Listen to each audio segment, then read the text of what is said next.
Bonjour. Euh, je vais vous proposer aujourd'hui quelques postures yin. C'est la semaine du yin. Yin, mon amour. J'aime tellement le yin. Fait que je vais vous proposer trois postures aujourd'hui qu'on va tenir seulement 3 minutes, mais bien sûr que vous pouvez tenir les postures plus longtemps si vous jugez que ça vous fait du bien. Donc, on va y aller pour des postures pour le dos. En commençant par la posture de la chenille que j'aime beaucoup. Là, j'ai sorti ma chaise parce que moi, j'aime utiliser des accessoires dans mes cours et pour tenir des postures longtemps, passivement, pour que ça ait vraiment un effet intéressant au niveau des tissus profonds, c'est quand même une bonne idée de se supporter pour ne pas forcer. Parce qu'à un moment donné, vous allez voir, des fois, les postures, la gravité nous tire, puis ça devient un petit peu intense. Des fois, on a envie de bouger ou on a envie de sortir de la posture, ce qui n'est pas nécessairement le cas là, quand on veut faire du yin. Fait que la première posture, on va s'asseoir carré assis. Okay? Ça ici, je sais qu'il y a beaucoup de monde qui ne sont pas capables de faire ça. C'est possible que vous ayez besoin de vous asseoir sur un petit rouleau. Okay? Parce que l'idée, c'est d'essayer d'avoir le dos droit idéalement. Tu sais, souvent, on va s'asseoir comme ça, puis beaucoup de monde ont le bassin un petit peu rond. Hein? Fait que c'est moins intéressant. Fait que des fois, si on ne veut pas se remonter les fesses, on peut mettre quelque chose sous nos genoux. Hein? Des fois, juste de plier nos genoux, on trouve nos autres fesses, puis on est plus confortable. Fait que la première posture, ça va être une posture de la chenille, qui est une pince. Hein? On fait juste se laisser rouler. Puis on va y aller en rondeur, hein? Tout en rondeur, tout en douceur. J'ai mis la chaise ici parce que certaines personnes, comme le derrière des jambes est un petit peu serré, ils n'iront pas très, très loin. Fait que ça peut être le fun juste d'aller s'accoter comme ça sur une chaise. Hein? Si on veut rester ici longtemps, on s'accote, puis on reste. Puis à un moment donné, le corps s'ouvre. Hein? Fait que ça, c'est une option. Une autre option, ça pourrait être d'aller s'accoter sur un coussin. Moi, j'aime bien l'option avec le bloc. Je vais aller le chercher. Où je viens mettre le bloc entre mes jambes. Mais le but, c'est pas d'aller toucher le bloc. C'est de laisser mon corps aller puis de me déposer éventuellement sur le bloc. Okay? Fait que si je me laisse pendre dans le vide, je vais rouler ici mon corps tout en rondeur, tout en douceur. Je me laisse aller. Puis, bon, là, ça donne, j'ai fait une pratique avant, ça donne que ma tête s'accote sur le bloc, mais si ça se rendait pas, je pourrais mettre mes poings. Fait que l'idée, c'est de se déposer tout en douceur dans une posture qui nous convient, où on ne sent pas trop d'intensité. Hein? Peut-être, je ne sais pas moi, 60-70% d'intensité. Fait qu'en yin, il y a 3 grands principes. Le premier principe, c'est de trouver cette intensité, c'est de trouver sa première limite. Pas la deuxième, pas la troisième. On n'essaye pas de faire quelque chose, on se dépose. Il ne faut pas que ça tire, il ne faut pas que ce soit trop intense. Je sais que pour certains d'entre vous, cette posture-là est très intense parce que derrière des jambes ou le dos sont un petit peu plus raides. À ce moment-là, on fait juste se remonter. Le premier principe, on disait de trouver cette première limite à l'étirement, cette intensité douce, une tension juste. Le deuxième principe, c'est de se commettre à l'immobilité. L'immobilité physique va nous aider à amener notre attention dans l'expérience de la posture. Moi, je dis tout le temps d'utiliser la posture pour rentrer dans son corps, pas le contraire. Utiliser la posture pour être attentif à nos sensations physiques, à l'expérience mentale,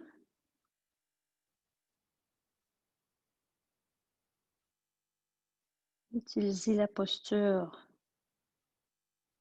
pour reconnaître nos patterns. Hein, d'être ici immobile. Déjà, il y en a peut-être parmi vous qui sont impatients de passer à une autre posture. Et elle est là, la difficulté du yin. C'est de cultiver la patience, la résilience, d'accueillir l'expérience comme elle se présente. C'est vraiment une expérience de pleine conscience. Puis on a le temps. Le troisième principe du yin, c'est de rester dans les postures comme ça, passivement, tout mou, longtemps. Si vous vous mettez de la musique, hein, les chansons ces temps-ci sont entre 3 et 5 minutes. Fait que vous restez dans la posture le temps d'une chanson. Si vous avez besoin de bouger, pour deux raisons. Soit que le corps s'est ouvert, puis vous avez envie d'aller un peu plus loin dans la posture, ce qui est tout à fait normal, parce qu'en yin, surtout quand on est en tension comme ça, le corps s'hydrate, puis à un moment donné, c'est comme si on a plus d'espace. On peut étirer un petit peu plus loin. L'autre raison pour laquelle on pourrait bouger, c'est parce que c'est trop. Quelle que soit la raison pour laquelle on bougerait dans une posture yin, il faut le faire vraiment doucement, en pleine conscience. Parce qu'on amène ici notre système nerveux dans un état très parasympathique. Il n'est pas trop actif.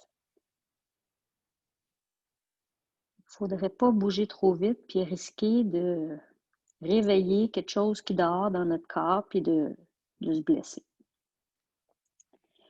OK, on va sortir de là tranquillement. Fait qu'on utilise nos mains. On vient d'étirer toute la chaîne musculaire postérieure. Fait qu'on laisse toute cette chaîne-là tranquille. On n'essaye pas de se remonter là, en utilisant nos muscles. Moi, j'aime utiliser mes mains, la force de mes bras. Ce que j'aime le plus en yin, c'est de laisser pendre ma tête pour rester le plus longtemps possible dans un état parasympathique. Et le plus le fun s'en vient. C'est-à-dire qu'en gardant les yeux fermés, on va juste se déposer sur le dos. On va descendre sur le dos. Juste pour expérimenter l'effet rebond de la posture de la chenille qu'on vient de faire.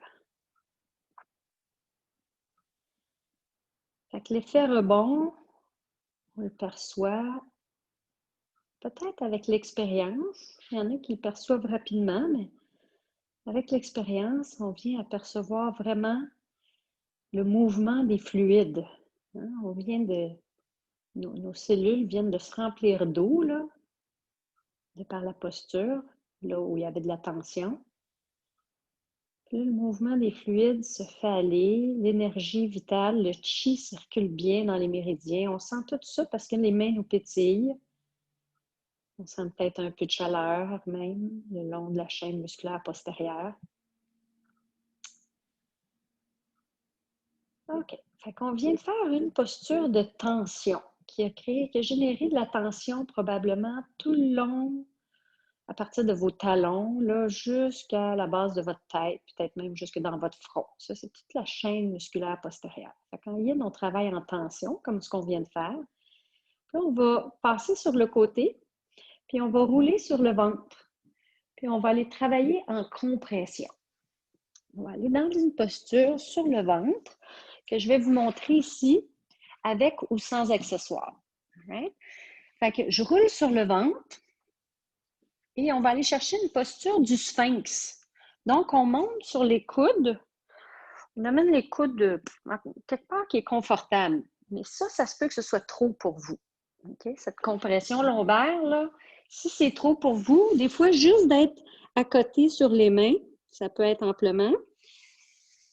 Et ça se peut que ça fasse absolument rien pour d'autres mondes. À ce moment-là, on a l'option de monter dans la posture du phoque. Moi, je ne suis pas bien flexible. Ben, j'ai peu de flexibilité au niveau des vertèbres lombaires. Fait que ici, en montant sur les mains, dans la posture du phoque, ça peut être une option. Moi, je ne resterai pas là. Ce n'est pas pour moi ce matin. Je vais rester sur mes coudes. Et dans cette position-là, des fois, moi j'ai ma chaise là, mais moi j'aime bien jouer avec la largeur de mes hanches. Pas de mes hanches, de mes talons. Okay? Parce qu'en ouvrant les jambes un peu plus larges, ça enlève un peu la compression au niveau de l'articulation sacro-iliaque. Voyez-vous comment ça se passe. L'idée, c'est d'avoir une légère compression lombaire. Mon minou qui vient, c'est sûr, à chaque fois que je fais du yoga, mon chat vient. Les animaux sentent, hein, perçoivent cette énergie. Ici, je veux comprimer un peu la base de ma colonne vertébrale. Premièrement, parce que les os aiment la compression. Les disques entre les os, entre les vertèbres, aiment se faire comprimer aussi. Plus on pratique ce genre de posture, plus on crée de l'activité au niveau des ostéocytes, les cellules qui produisent des os, des chondrocytes, les cellules qui produisent du cartilage au niveau de la colonne vertébrale. Voilà un petit peu. Dans cette posture-là, occasionnellement, c'est difficile pour les épaules. Je vous montre ici 2 options. Je peux aller chercher un coussin, puis venir m'accoter sur le coussin. Ici, ça enlève un petit peu de tension sur les épaules. Ça peut être une option. Rappelez-vous, quand on était jeune, on était couché sur le ventre, puis on s'accotait le menton dans nos mains. Ça peut être une autre option. On écoutait la télé comme ça. Mais moi, ça me crée une petite tension au niveau des vertèbres cervicales. Ce que j'aime, c'est que je vais chercher un bloc. Je vais m'accoter le front ici, sur mon bloc. Il y a 1 million d'options pour supporter le corps dans les postures. C'est ce que j'enseigne dans mes cours. Puis quand on a trouvé les options qui nous conviennent, on les garde jusqu'à ce qu'on passe à la prochaine option. Donc ici, ça fait déjà 4 minutes qu'on est dans la posture. On va relâcher. Toi, mon mignon. On va relâcher la posture. Puis on va se laisser descendre en Shavasana. Puis on va attendre que la sensation de compression dans le bas du dos s'estompe un peu. Ici, j'aime bien tourner ma tête d'un côté. Ça me permet d'étirer mon cou.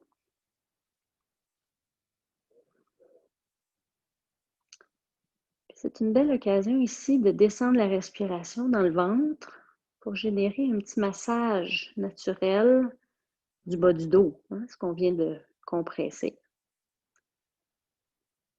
Si vous avez la tête tournée du même côté depuis tantôt, tournez-la de l'autre côté pour quelques respirations.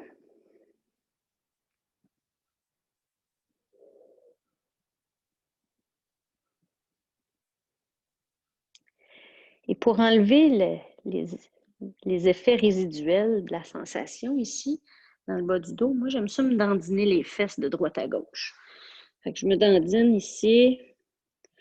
La posture qu'on vient de faire, les physios appellent ça Mackenzie. C'est une posture qui est très intéressante pour les gens qui ont des hernies discales. C'est sûr que si vous avez une hernie, vous savez ce que vous devez faire et ce que vous ne devez pas faire. On roule sur le dos. La prochaine posture, on va combiner 2 postures. Okay? On va laisser descendre les jambes en papillon. Sachez que ça peut être assez intense pour certaines personnes. Ça se peut que ce soit trop intense parce qu'il y a les os. Comme moi, mes os, ils viennent s'accoter dans mes os de bassin. Je ne sens pas vraiment d'étirement ici parce que j'ai une compression. Ça, c'est mon unicité anatomique à moi. Dans ce cas-là, ce que je peux faire, je peux me prendre un petit rouleau, venir accoter mes genoux sur mon petit rouleau, hein, ou mettre des blocs.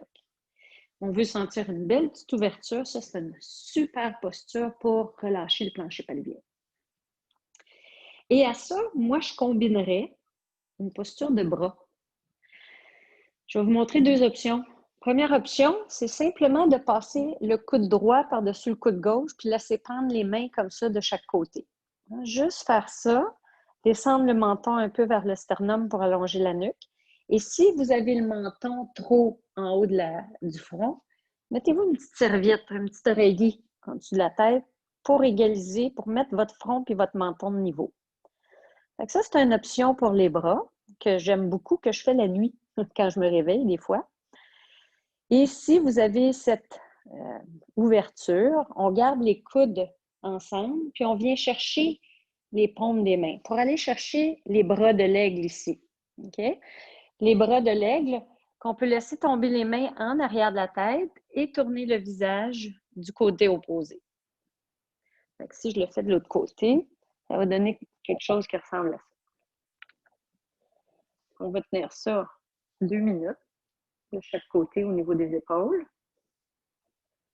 Et si pour vous, ce n'est pas accessible d'aller chercher vos paumes de main puis de croiser, d'entortiller vos bras comme ça, faites juste les laisser pendre de chaque côté. Ça va être amplement.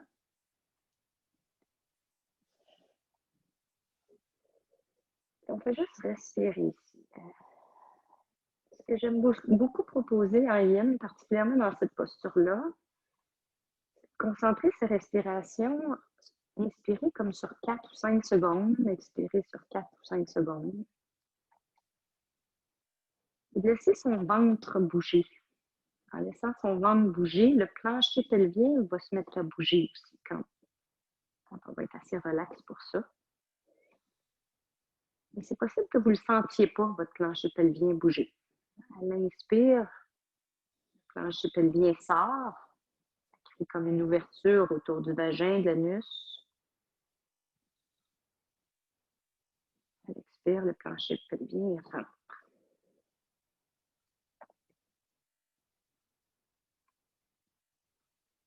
Une posture très relaxe. Si c'est trop exigeant pour les bras, n'hésitez pas à changer de position. On va rester ici encore une trentaine de secondes avant de changer les bras de l'autre côté.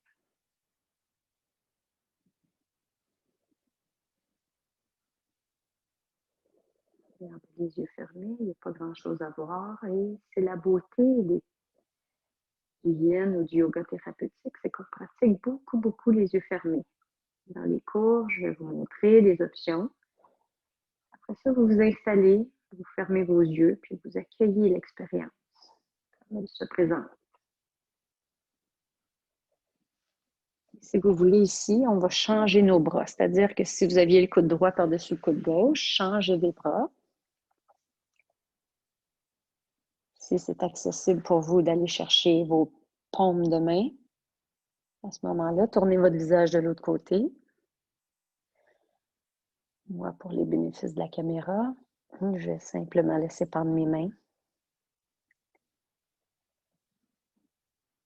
On ramène l'attention à la respiration. Inspirez sur 4, expirez sur 4.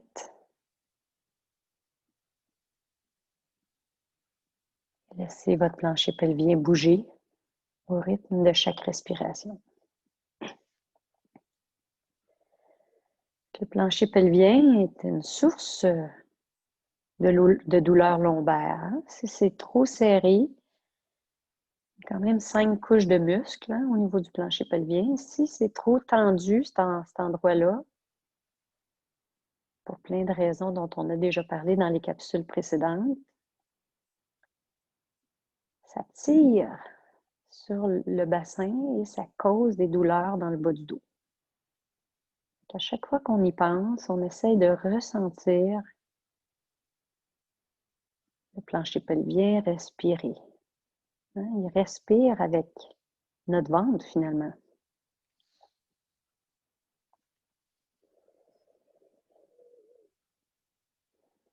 Bien sûr, moi j'ai supporté mes genoux, donc je suis encore bien dans la posture. Si d'entre vous, vous trouvez que l'intensité c'est trop exigeant, ça va être important de supporter les genoux un petit peu. Juste pour avoir la tension juste. Si on veut s'installer dans une pause puis dire « Wow, je resterai bien là 10 minutes ». Et on va relâcher tranquillement les bras si ce n'est pas déjà fait. Comme j'ai ma petite couverture en dessous de mes genoux, je vais juste ramener mes genoux ensemble et je vais allonger mes jambes sur ma petite couverture qui va supporter mes genoux pour mon Shavasana final. Ça va être vos 3 petites posture yin d'aujourd'hui où j'espère que vous aurez ressenti les bienfaits thérapeutiques du yin. Oh my! Je sais pas vous, mais maintenant, moi, je sens beaucoup la circulation de mes fluides, la circulation de mon énergie. Moi, je dis tout le temps que c'est en Shavasana qu'on expérimente les postures. Et en Shavasana,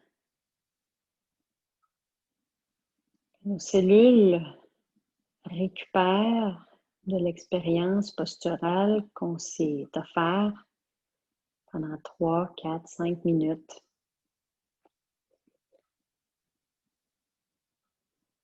Sachez que de tenir les postures longtemps, c'est là où les tissus prennent la forme de l'expérience. S'étirer 30 secondes, c'est analgésique, mais ça ne change pas les tissus. S'étirer longtemps, ça change les tissus. Donc, ça allonge vraiment les fibres qui entourent nos muscles, qu'on appelle les fascias, en les lubrifiant. Alors, sur ce, je vous dis un beau namasté et à la prochaine capsule.